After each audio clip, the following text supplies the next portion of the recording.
Anyo nga sa'yo, ako nga pala si Jason. Dating tamad pero ngayon masipag na. Aray ko! Okay. For today's video, naisipan ko nga palang mag-video dyan. Bali pang 5th day na namin ng bakasyon. Out of 11 days, bali nakakalimang araw na ako.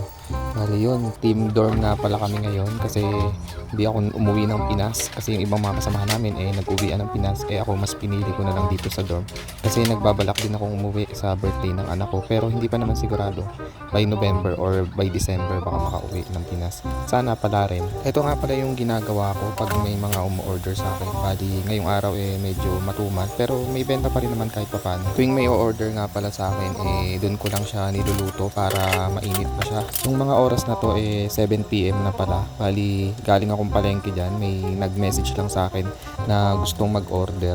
Bali si Boss Deyangge nag-order sa akin ng isang tusino saka dalawang siomai.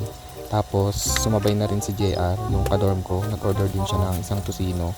Tapos mga after ilang minutes na naghihintay ako na maluto yung tusino saka yung siomai, nag-message sa akin si Boss Dave na o-order din siya na isang chicharong bulaklak saka isang lumpiang Shanghai.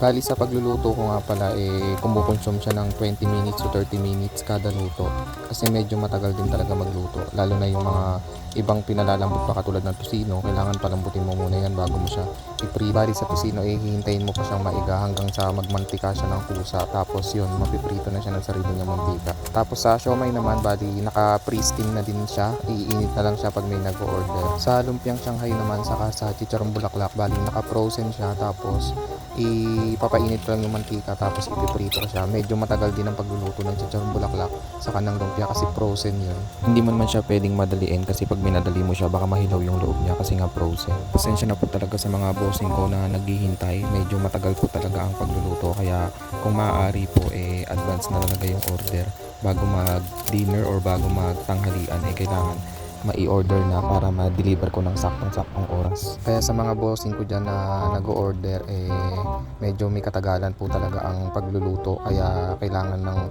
paghihintay talaga, matyagang paghihintay para ma-deliver ko din yung order.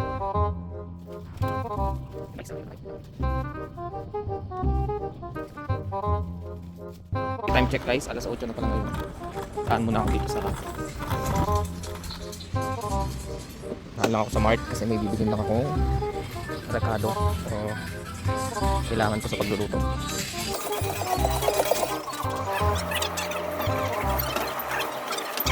So yun guys, galing tayo sa Mart. Bali dadaan din tayo ng Asian Mart. May bibilin lang ako sa Asian Mart.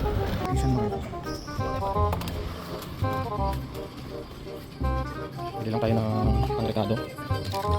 Kailangan ko nito tsuete. Saan ba nito?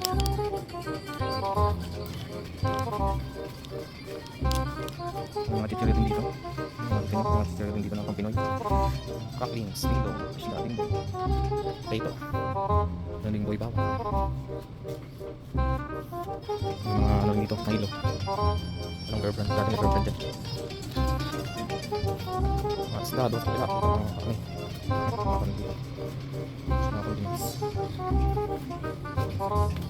Bibili ko lang dito sa chwete, saka tanglad at luya. Ang kain ng tanglad.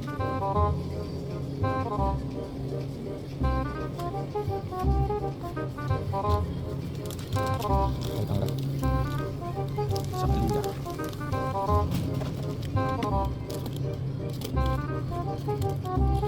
So ayun guys, hanggang dito na lang ang aking video. Salamat sa mga tumatangkilik at sumusuporta sa aking munting business. Mag-ingat po tayong lahat. God bless you all guys. Kamsahamnida. Okay.